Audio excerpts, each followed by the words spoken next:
जय हिंद। इस वीडियो में हम ट्रांसफार्मर के बारे में A to Z समझेंगे कि ये ऊपर वाला एक्सपेंशन टैंक क्या होता है, ये मेन टैंक क्या होते हैं, ये रेडिएटर क्या होते हैं, सब बुशिंग क्या होती है, अंदर का कोर नरम लोहा का होना चाहिए या सिलिकॉन स्टील का होना चाहिए, वाइंडिंग डबल होनी चाहिए या सिंगल होनी चाहिए, ईडी करंट क्या होती है, इसमें लोहा हानि, उष्मा हानि, कॉपर हानि यानी लॉसेज ऑफ ट्रांसफार्मर, इस सब के बारे में हम लोग इस वीडियो में कंप्लीट समझेंगे।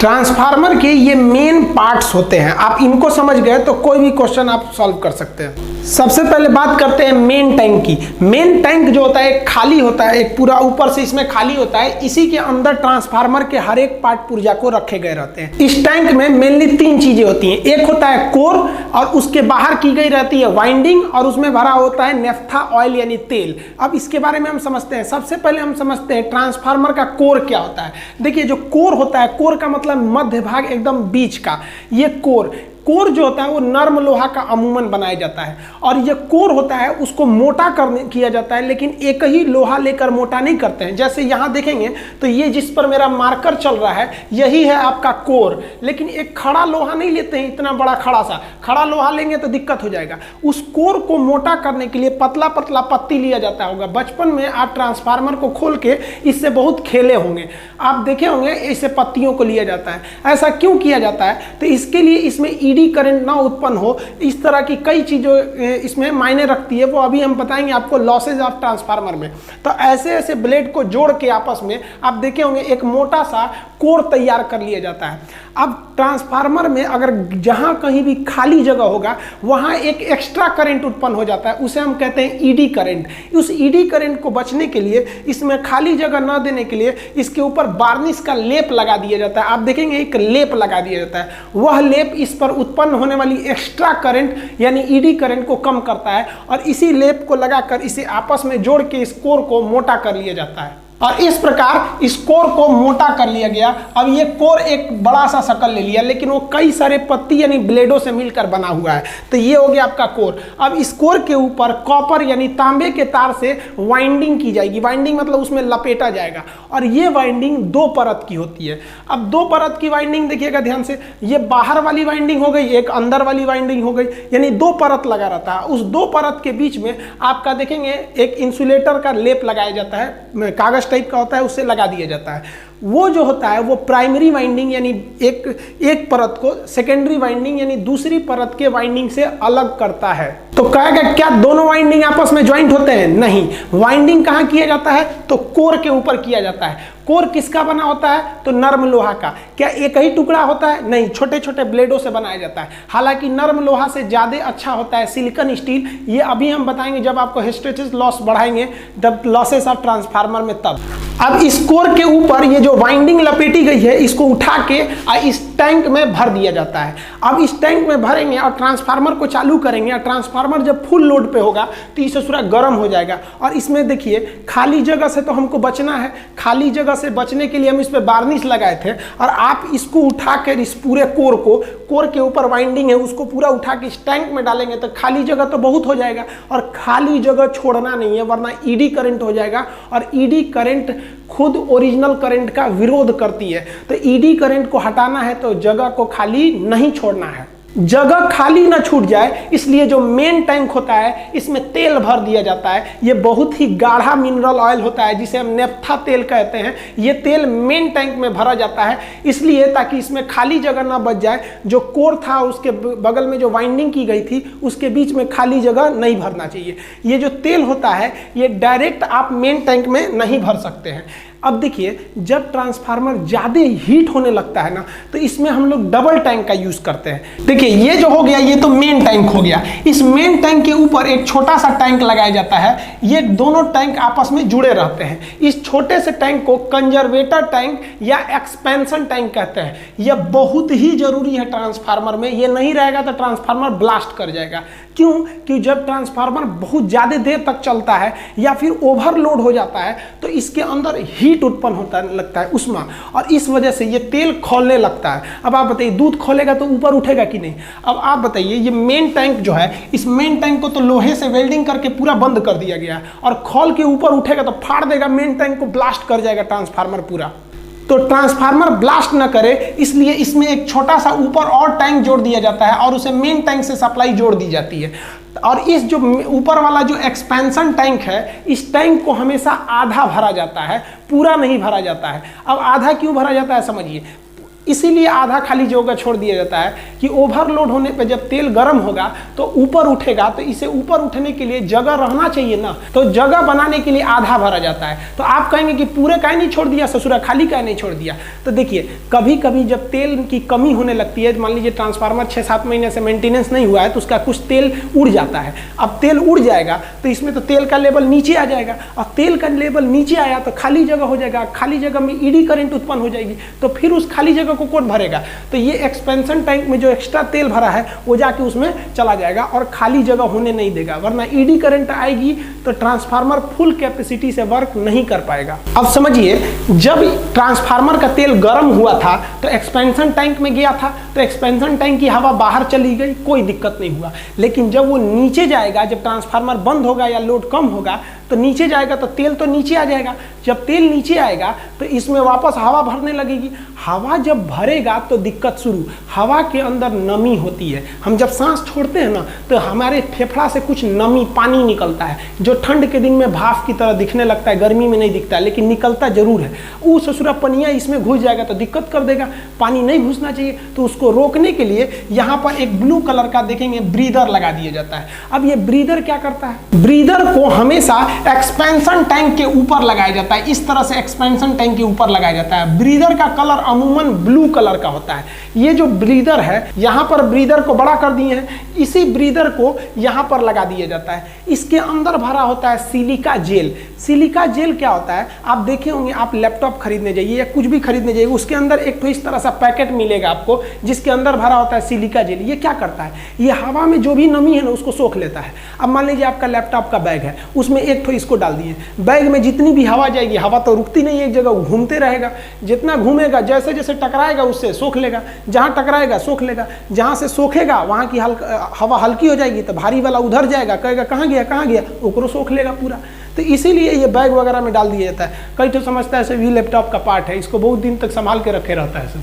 तो देखिए यही होता है सिलिका जेल। तो इसको सिलिका जेल इसमें भर दिया जाता है। अब जब इसमें आप सिलिका जेल भर दिए हैं और जब इसका तेल नीचे जाएगा तो हवा इसमें भरेगी, हवा भरेगी तो किसको पार करके जाएगी, इस सिलिका जेल को पार करके जाएगी। और सिलिका जेल क्या करेगा, उसके अंदर की नमी सोख लेगा। लेकिन एक खराबी सिलिका जेल की, सिलिका जेल जो होता है ना वो धूल कण को नहीं सोख पाता है, और ट्रांसफार्मर हमेशा सड़के पर लगा दिए, धूल धक्कड़ उड़ने लगता है। अब इन धूल को सोखने के लिए क्या किया जाता है कि इस ब्रीदर के नीचे एक और एक्स्ट्रा सा कटोरी टाइप का बना दिया जाता है, जिसमें हम लोग तेल भर देते हैं, ऑयल भर देते हैं। ये ऑयल क्या करता है, धूल को चिपका लेता है, और ऊपर का सिलिका जेल किसको चिपका लेगा, नमी को, यानी जो मॉइस्चर है, ह्यूमिडिटी, उसको चिपका लेगा, और केवल प्योर हवा अंदर जाएगी और बाकी नमी बाहर रह जाएगी।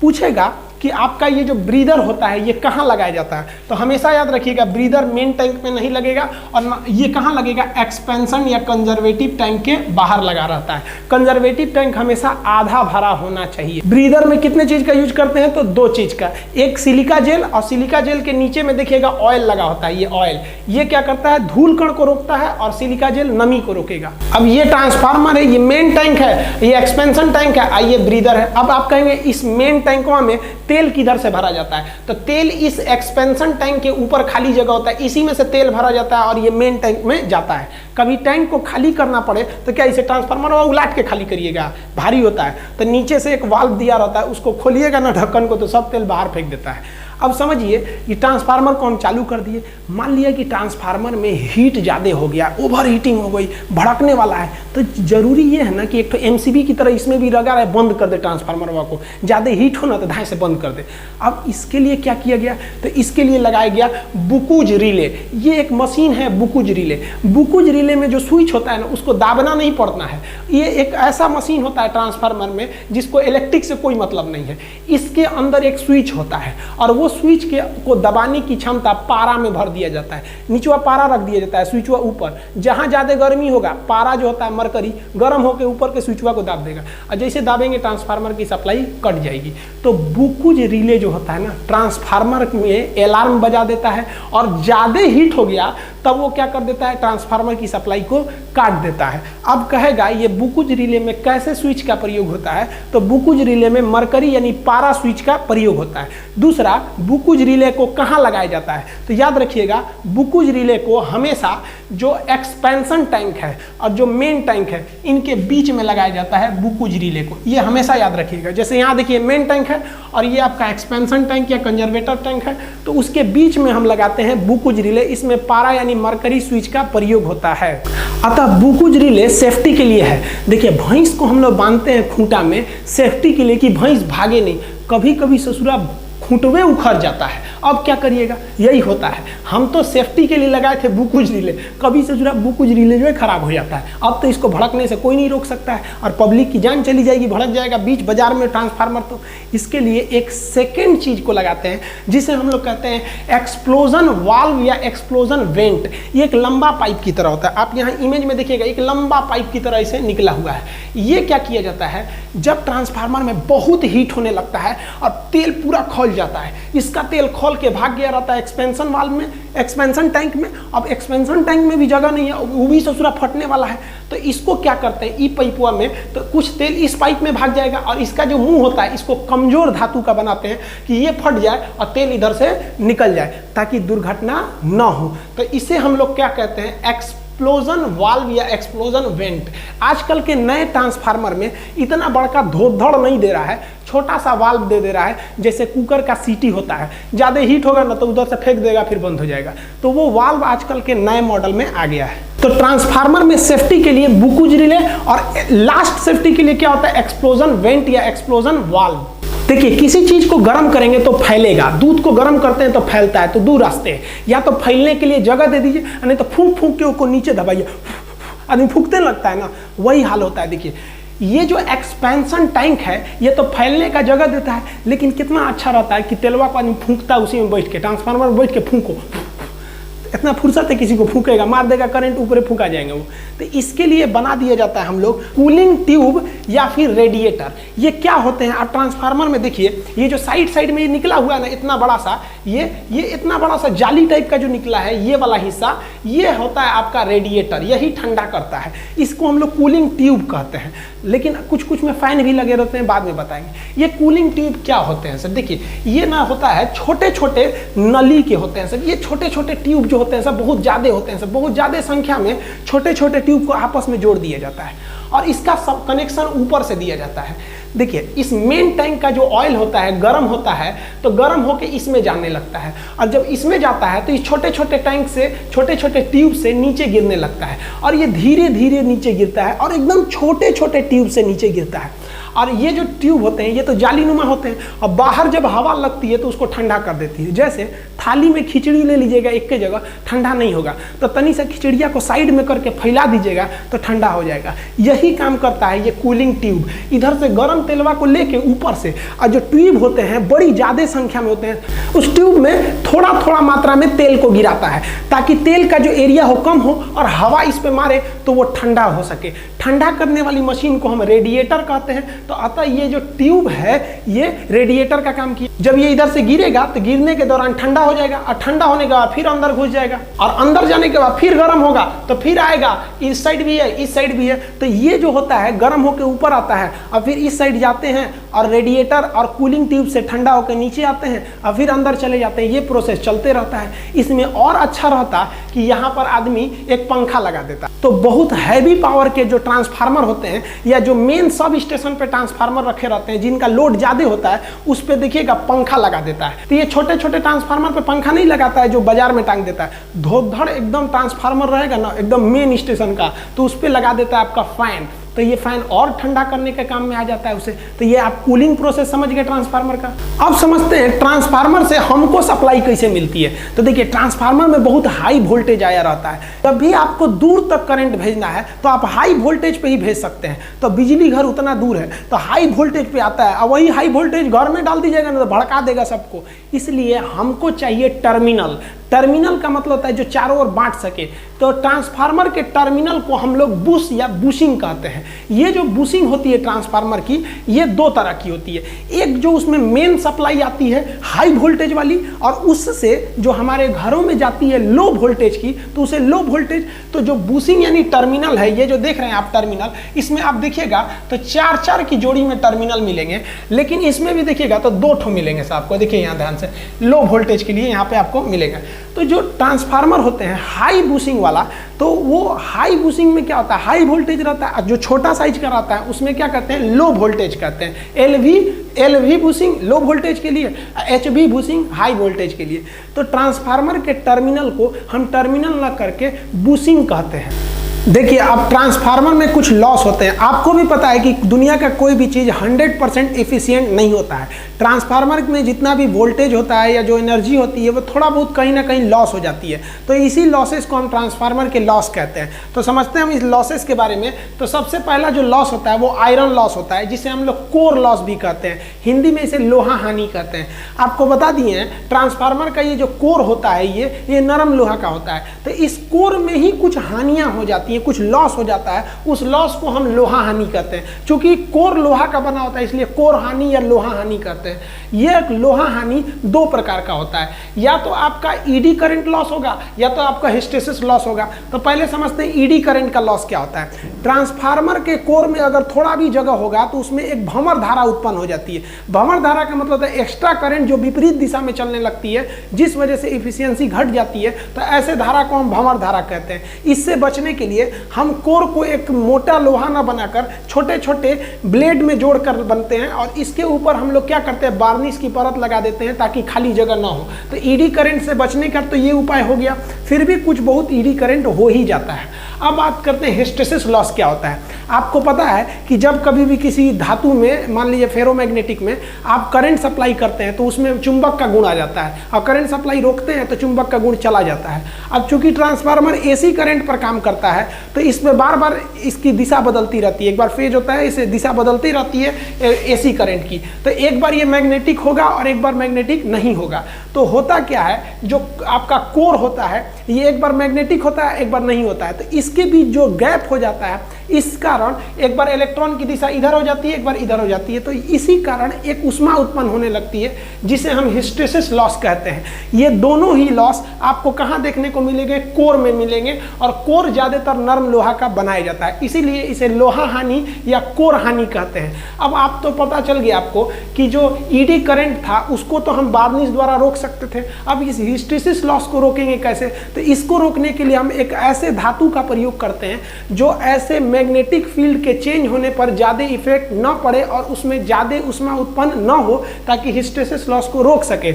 इसीलिए इसके जगह पर हम यूज करते हैं सिलिकॉन स्टील का। कहेगा सबसे अच्छा ट्रांसफार्मर का कोर किसका होता है, तो नरम लोहा मत बोलिएगा, तब आप कहिएगा सिलिकॉन स्टील, क्योंकि सिलिकॉन स्टील किस लॉस को रोक देता है, हिस्टेरिसिस लॉस को रोक देता है। और वार्निश और पत्ती किसको रोक लेता है, ईडी करंट लॉस को रोक लेता है। अब बात करते हैं ओमिक लॉस। आपको पता है ओम का नियम किससे संबंधित है, प्रतिरोध से। तो किसी भी चीज के अंदर, दुनिया का कोई भी मेटल है, धातु है, उसके अंदर धारा को रोकने वाला एक प्रतिरोध गुण है। वो धारा को रोकेगा, भले थोड़ा सा रोके, कुछ ना कुछ तो लॉस करेगा ना जी। तो इस लॉस को हम क्या कहते हैं, प्रतिरोध लॉस, या इसी को हम कहते हैं कॉपर लॉस। अब कॉपर क्यों कहते हैं कि कोई भी तार आप बनाइएगा उस कॉपर का ही जनरली बनाया जाता है। हालांकि सबसे अच्छा चालक तो चांदी का होता है, किंतु वो महंगा होता है, तो हम लोग कॉपर का यूज करते हैं। तो ओमिक लॉस को ही हम क्या कहते हैं, कॉपर लॉस कहते हैं। इससे भी धारा क्या होती है, लॉस हो जाती है। आप इसका प्रैक्टिकल एग्जांपल समझिए। मान लीजिए आपका बहुत बड़ा क्लासरूम है, जैसे मेरा क्लासरूम बहुत बड़ा है। अगर हम उस क्लासरूम को ऑफ कर दें, हर एक पंखा स्विच को ऑफ कर दें, तो क्या मेरा बिजली बिल आएगा, तब भी आएगा। क्यों, क्योंकि हमारे जो मीटर से क्लासरूम में जो तार गया है उन सारे तार के अंदर करंट गया है, और हर एक करंट बल्ब, पंखा, एसी, कूलर, फ्रिज हर जगह गया है। मान लीजिए जहाँ जहाँ जो भी इक्विपमेंट है वहाँ वहाँ गया है। हम करंट काट दिए हैं तो बस ऑन नहीं हुआ है, लेकिन धारा तो गई है, और उस धारा को हमारे क्लासरूम में जितना तार सप्लाई है वो तार क्या कर रहा है, उसको रोक रहा है, प्रतिरोध लगा रहा है। तो इस वजह से एक लॉस होगी जिसे हम ओमिक लॉस या तांबा हानि या कॉपर लॉस कहेंगे, और इसी लॉस का बदला बिल के रूप में, बिजली बिल के रूप में बिजली कंपनी हमसे लेगी। तो इसीलिए आप अगर चाहते हैं कि बिजली बिल पूरा ना लगे, बहुत ज़्यादा बच जाए, तो जहां आपका मीटर शुरू हो रहा है वहीं पे कटआउट एमसीबी लगाया जाता है 4 पोल का, इसको गिरा दीजिए तो बिजली आपके क्लासरूम तक पहुंचेगा ही नहीं, वरना पहुंच जाएगा तो कॉपर लॉस होगा, आपका बिजली बिल आएगा। इसलिए 4 पोल के एमसीबी से आपको डायरेक्ट कटआउट गिराना पड़ता है। अब अगला लॉस समझते हैं, स्ट्रे लॉस। स्ट्रे लॉस क्या होता है? देखिए, लीकेज ऑफ फ्लक्स, जो चुंबकीय फ्लक्स होता है, चुंबकीय फ्लक्स मतलब चुंबक का झटका, तो चुंबकीय फ्लक्स जो होता है इसी से बिजली उत्पन्न होती है सब, तो चुंबकीय फ्लक्स भी कुछ लॉस हो जाते हैं। चुंबकीय फ्लक्स लॉस ना हो इसलिए जो बाइंडिंग की जाती है कॉपर की, वो एक परत के ठीक दूसरे परत उसके ऊपर रख दिया जाता है, बीच में एक पेपर लगाकर। तो फ्लक्स के गैप हो जाने से, लीकेज हो जाने से उस लॉस को हम क्या कहते हैं? Stray loss. तो ये लॉस समझ गए, ये बहुत ही कम होता है, ये तभी होगा जब ट्रांसफार्मर बहुत हैवी पावर का रहेगा, तभी स्ट्रे लॉस होता है। अब अगला जो लॉस होता है वो डाई इलेक्ट्रिक लॉस होता है। डाई इलेक्ट्रिक लॉस क्यों होता है? तो देखिए, ये मजबूरी में डाई इलेक्ट्रिक लॉस हो जाता है। हमको जगह जगह इंसुलेटर लगाना, यहाँ बार्निश का इंसुलेटर लगाना है ताकि ईडी करंट ना उत्पन्न हो, और यहाँ दोनों बाइंडिंग्स के ऊपर एक पेपर लगाना है। तो ये पेपर लगाएंगे तो कहीं ना कहीं ये धारा में रुकावट उत्पन्न करेगा। तो ये जो इंसुलेटर लगा होता है, तो इंसुलेटर के कारण, ड्यू टू इंसुलेटर जो लॉस होती है उसे हम लोग कहते हैं डाई इलेक्ट्रिक लॉस। तो ये आपके मेन लॉसेज हो गए आपके ट्रांसफार्मर के अंदर। अब एक अलग से लॉस आता है जिसको जनरली नहीं पड़ता है कोई, जिसे बोलते हैं मैग्नेटो स्ट्रिक्शन लॉस। ये मैग्नेटो स्ट्रिक्शन लॉस क्या है? ये नॉर्मल लॉस है। आप ट्रांसफार्मर के पास जाइएगा ना तो आपको एक घनघनाहट की आवाज सुनाई देगा, घन घन। इन्वर्टर चलेगा या कोई भी ट्रांसफार्मर देखिएगा ना, चलेगा ना तो उसमें एक आवाज सुनाई देगी, वो फैन की आवाज नहीं रहती है। देखिएगा, फैन नहीं भी रहेगा ट्रांसफार्मर में, जो सड़क के किनारे ट्रांसफार्मर लगाया जाता है उसमें जनरली फैन नहीं होते हैं, तो भी आपको घन घन एक आवाज सुनाई देगी। ये आवाज कोई उत्पन्न करने के लिए भी ना कोई ऊर्जा चाहिए, और ये ऊर्जा ट्रांसफार्मर बिजली से ही लेके दे देता है।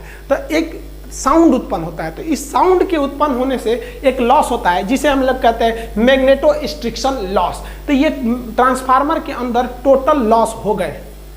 आई होप आप ट्रांसफार्मर समझ गए होंगे। ट्रांसफार्मर का न्यूमेरिकल प्रॉब्लम कि प्रथम कुंडली में कितना होता है, द्वितीय कुंडली में कितना होता है, स्टेप अप और स्टेप डाउन में क्या अंतर होता है, ये सब समझा देंगे। आप एमसीबी को भी समझा देंगे।